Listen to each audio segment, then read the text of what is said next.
لما تلاقي ناس بتحبكوا وخايفة عليكوا وباقية على عشرتكوا، امسكوا فيهم بإيديكوا وثبتوا فيهم. والحب اللي أقصد هو حب الأفعال، مش حب الكلام. لأن ياما ناس بايعين كلام، إنما وقت الجد مش بتلاقيهم. وناس تانية ما بتعرفش تتكلم ولا تزوق العبارات، ولا بيعرفوا يعبروا عن مشاعرهم وحبهم، إنما في كل لحظة وفي كل موقف بيثبتوا حبهم الكبير ده. كل أفعالهم وتصرفاتهم بيأكدوا الحب ده.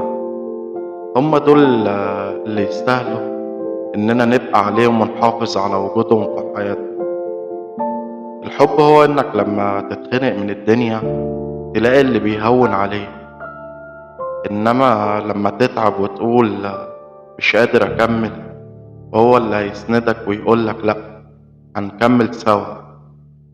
إنك لما تضعف تلاقي اللي بيقويك، إنك لما تكون كاره نفسك والحياة والناس، هو هيفضل جنبك ويتحمل انفعالاتك وردودك السخيفة، ويلتمس ليك ألف عذر وعذر ويقولك مش هسيبك.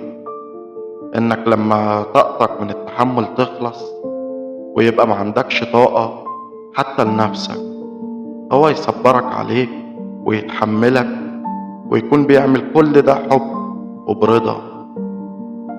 إنك لما تبقى بايع حياتك ودنيتك وهو يكون شريك ومدرك للمعاناة والتعب اللي انت بتعدي بيه، هو ده الحب اللي بجد اللي بتتبني عليه أساس البيوت وبتستمر بيه الحياة.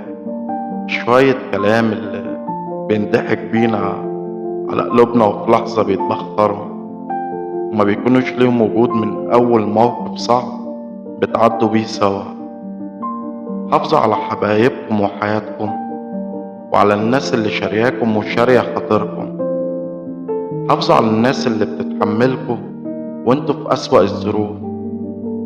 حافظوا عليهم قبل ما يضيعوا منكم ويتوهوا في زحمة الدنيا، وساعتها هتندموا أشد الندم، وعمركم ما هتلاقوا زيهم تاني، لأن وجودهم بقى نادر في الزمن ده.